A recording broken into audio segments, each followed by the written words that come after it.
Okay guys, hello, this is Squeak again. Coming at you with another guide.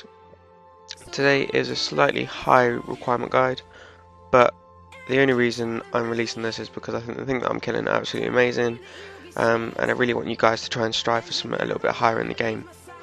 Now the thing that I'm going to be killing today are Glacors. Now for those of you who don't know what Glacors are, you're going to see in a minute, but to get to the Glacors you must have completed the Ritual of Marjarat quest. It is the newly released quest, and it does have some very high requirements, but like my friend Chocs, if you want to get to Glacors then you've got to put in the time to do the quests. Another good thing is that you get the new Barris Brother Acrosay as well, so the drops from Barrows can be greatly increased by doing this quest. Okay, so let's get underway and I'll show you my setup. I have Full Void. The reason I'm using Full Void, and I think that it's quite a low requirement, is because it's free. I have Elite Void because I've done the Void Stairs Back quest, but if you don't, it can be opted out for normal Void. Mystic Boots are quite cheap. Glory and Ring of Wealth are quite standard items. The Holy Book is free.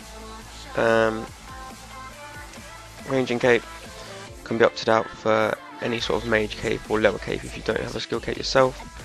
And then Staff of Light I think is really good because it gives the plus 15% magic damage. If you don't have this, then you can opt it out for something like a Fire Staff or an Air Staff. And I have the Knockout Aura. You can use something like Runic Accuracy to increase the percentage of your hits, but I think Knockout's really good here because sometimes when you're getting close to the end of a kill, you can hit quite low, so the Knockout Aura just makes sure that you get in that final blow to take out the Glacor. Now my inventory, I've obviously got the runes for Fire Surge. It requires 95 mage, and some people will not have that high mage. You can use Fire Wave at 75, however I would not suggest anything lower than this because the time for the trip and the kills just won't make it worthwhile going. I've got teleports out, obviously, if you're getting a bit of trouble. I use teleport to house because I've got an altar, so I can restore my prayer to full, and then I've also got teleport to Varrock in my house, so I can just come back and get set up nice and easy. Holy Wrench, for those who don't know, it is an item obtained by doing the quest Rum Deal. It's really useful because every time you drink a dose of Prayer Pot, Super Prayer or Super Restore, it increases the amount that it actually increases your prayer by, and I believe that a prayer pot is plus 10 or plus 20, I'm not quite sure. Magic pots, to boost my mage just that little bit extra. These can be opted out for a Vecna Skull if you have the cash for a Vecna Skull, but obviously because I'm doing quite low level guides, then mage potions can be used here. Bunny Yip helps for healing, and then obviously got our sharks here for healing up as well. Once you get quite good here, food and bunny yips can be reduced and prayer pots can be installed, increased even, to make your trips last a lot longer and try and strive for the decent drops there. So the decent drops that we can get are the 3 types of boots. So we've got Glaven boots, Steadfast boots. I'll just show you them quickly. They require 75 defense, so they are quite high defense wise, but here we go, the Steadfast, Rage Fire and Glaven boots. So 75 defense with either 75 attack for the Steadfast, which are the melee boots, magic for the Rage Fire, which are obviously the mage boots, and 75 for the range boots. At the moment in the Grand Exchange they are very valuable, so I am personally trying to go for the Steadfast boots. I want a set for myself and then a set to sell, just to increase my cash pile. And another thing that they do drop are Shards of Amardial, which you may have seen from my last guide, and basically they can be put together once you get 100 of them and turned into an Orb of Amardial, which can then be turned into a Staff of Amardial. Now if it is in here, Here we go, the Armadio battle staff. This paired with the Storm of Armadio spell can be absolutely deadly in PvP and even in PvM. So I'm trying to get a staff myself just to give it a go and show you guys just kind of what it can do. Right, so let's get on our way. To get to Glacors, you have to use the fairy rings. I've done Fairy Tale Part 3, so I don't need a staff, but if you haven't done Fairy Tale Part 3, obviously opt out a shark or a prayer pot to make space for the staff. The code for Glacors is DKQ.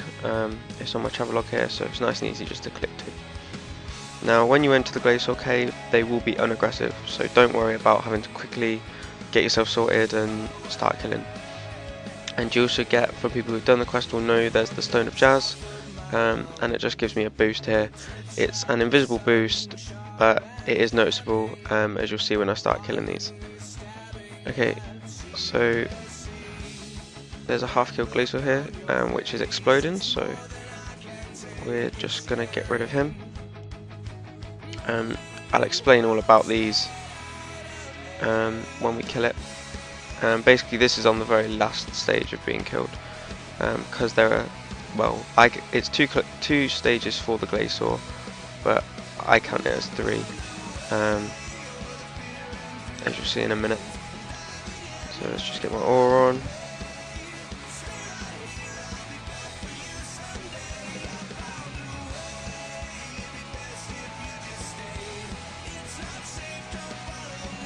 And there we go. And we got a nature drop with blue charms. Now these are incredibly good charm droppers. So if you are looking to get some charms, then I would suggest coming here. Right, so let's get on our first kill. Now the Glacors use hold on 1 second. There we go. Right, the Glacors do use all 3 combat styles. They use melee, mage and range. So by fire casting with mage, you can avoid the melee attack, and also using fire spells is highly suggested because they are an ice creature. It hits incredibly high, as you just saw there. Some people can hit over 1000 with max mage setup and the chaotic battle staff, but you can do fine with the basic gear like I've got. So the range attack looks like a spike, and the mage attack just looks like an aura ball. You can easily distinguish between the two, so you can easily have time to switch between your prayers. He also has 2 special attacks, one for range, which is a group of spikes. This can be easily avoided just by sidestepping 1 space. If it does hit you, it will take you for half your life points, so it can be deadly if you do not move out of the way. I am lagging, so if I do get hit by it, it's not because I'm really bad. It is just purely because it's taking time for my computer to catch up. And also the mage attack is similar to Ice Barrage. It will freeze you, and if you don't move out of the way, then it can hit you for quite high life points as well. To get out of the ice block, just literally spam click 1 space to the left or 1 space to the right, and you can avoid damage from that. Okay, so let's get on our way. 20 aura activated, and let's take this one. And there's the range special attack straight away. So as you can see, I moved, but not in time, so it took me for half my life points, which sucks, but oh well. Okay, so this is the first stage. The first stage is just literally taking down the Glacor to half health. Now once it hits half health, it will release the Glacites. Now Glacites are almost like mini Glacors. They're little minions, and they all have their own special abilities. So the Enduring Glacite isn't aggressive straight away, so you just need to click on him and then run around. Now this rock in the centre where I am now is really useful because you can trap the Glacor on the other side, pray melee, and then just focus on the Glacites. Now each Glacite has a special ability. The Sapping Glacite will hit you and take you for 10 life points for every hit. The Enduring Glacite just has incredibly high defense, and the Unstable Glacite, as you can see here, charges up and once the bar is charged, then it will explode and it can take you for quite high life points. I believe the max is something like 260, 280, something like that. So it can take you for quite a lot of life points. Now, the reason I'm killing them in this order is because the sapping glaciolite is good to get rid of first, just so that it's not draining your prayer the whole time. The enduring glaciolite I kill in the middle, because it's not really a threat to you, but you really need to keep the unstable glaciolite till last. Now the reason for this is the last glaciolite that you kill will pass on its ability to the Glacor.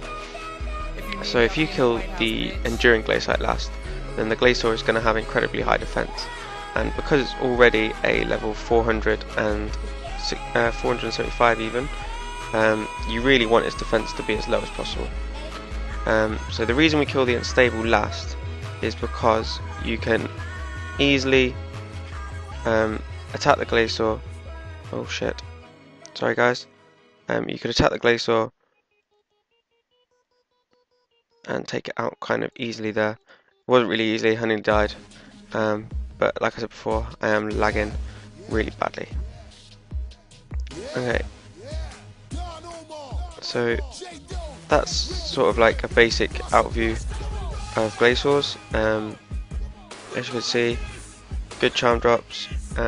Eventually we're going to move on to the boot drops, and I'm going to try and get one of them recorded for you guys, and I'm going to strive for my Armadillo Battle Staff so I can just show you how powerful it really is. Thanks for watching, this is Squeak, and I'll see you next time.